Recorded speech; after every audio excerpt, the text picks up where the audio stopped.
Equation of a line passing through 2 points. The first point has x equals 49, and y equals 2. The second point has x equals -85, and y equals 36. First, place the 2 points on the coordinate grid. The run is the horizontal change, from x equals 49 to x equals -85, the run is -134.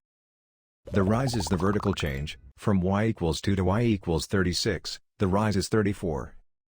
Slope is rise divided by run, 34 over -134, which simplifies to -17 over 67. Now draw the line through both points. Start with point slope form, y minus y1 equals m times x minus x1.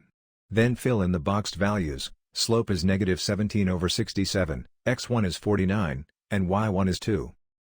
That gives the specific point negative slope equation for this line. Finally, solve for y to get slope negative intercept form. The graph and the equation describe the same line.